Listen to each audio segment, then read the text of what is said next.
And once you finish the installation, all you have to do is press the lock button twice with one small interval. Just like that.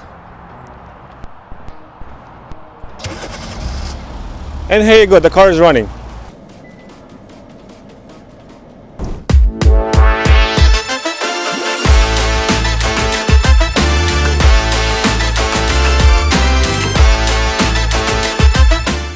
Hey guys, today I'm going to show you how to install MyKey Premium Remote Start. I'm going to be working on the Kia Sportage. It is a 5th generation. It is suitable for 2023 to 2025 models. This product is 100% plug and play. You don't need to cut any wires and it works with your original key.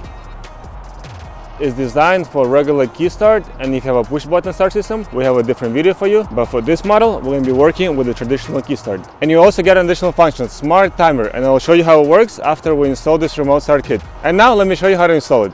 In this package, you're going to get 2 sets of wires and a module. For this specifically model, make sure the dip switch is set up like this. 1 is up, 2 is down, 3 is up, 4 is down, and everything else is up. And for this installation, all you need is a Phillips screwdriver.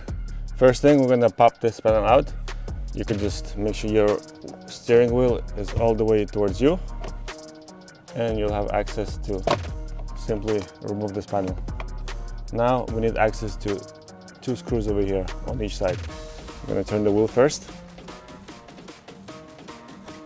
and now you see the screw over here.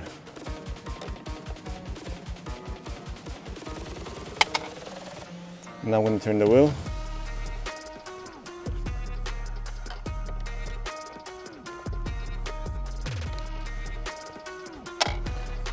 And now we have 1 screw right underneath the column.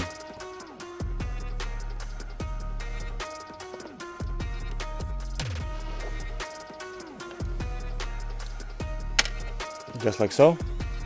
And I'm gonna pop this panel. Just like that.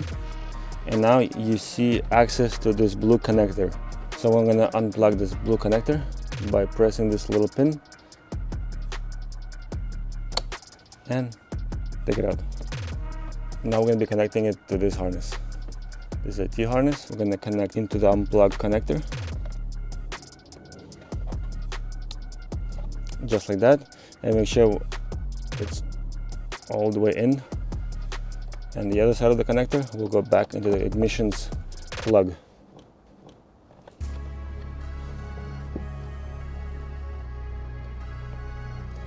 Very important, make sure it's nice and tight. And now the other side of the connector, we're going to run it right behind this panel. And we're going to pull it out from the other side.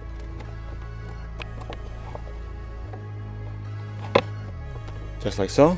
And now we're going to take this side of the connector and we're going to put it right behind this panel. And we're going to meet this on the passenger side. So this connector, we're going to run it right from here, and we're going to meet it on the other side. So now I'm going to pop this panel out. By doing so, make sure you snap this side first, and you have to slide it towards you. So it has to like slide out like this. And the other connector should be right in there. You can just leave it there for now. And now we're going to be popping this panel.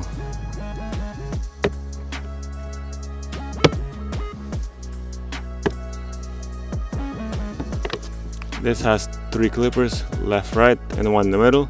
And all you're doing is you're squeezing it with your fingers like this, and you're pulling it down. And now we're going to be unplugging 3 connectors from this module. This one over here, and all the way up there. I'm going to show you a picture of it so you have an idea. First, we're going to unplug this connector. It's the same idea. You're pressing this pin and pulling it down. Same thing with the second one.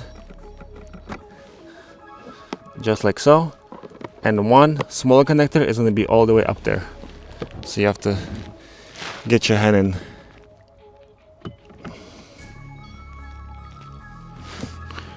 Just like that. So now these 3 connectors are out: gray, white, and black. Now we're going to be connecting it to the T harness.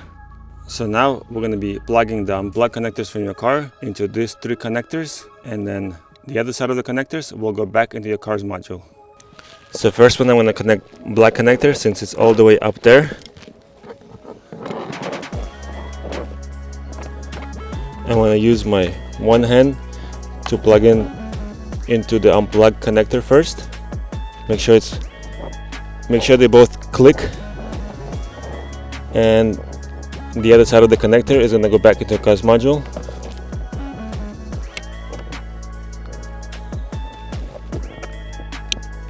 Make sure it clicks, and the other side of the connector will go back into the car's module.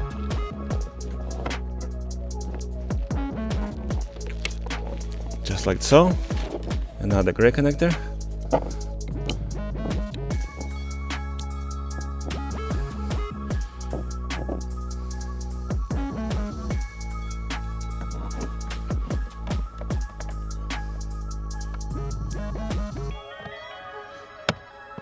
Just like that.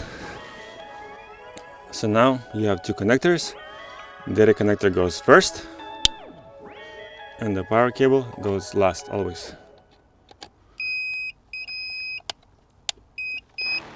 Always make sure you put everything in all the way, and then first you test it before you put everything back together. Make sure you test it first. You'll have enough space underneath those panels. Put this wire behind this carpet right over there, and you're good to go.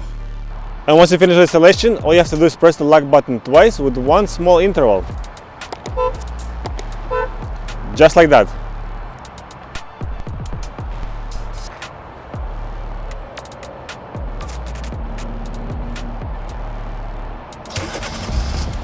And here you go, the car is running.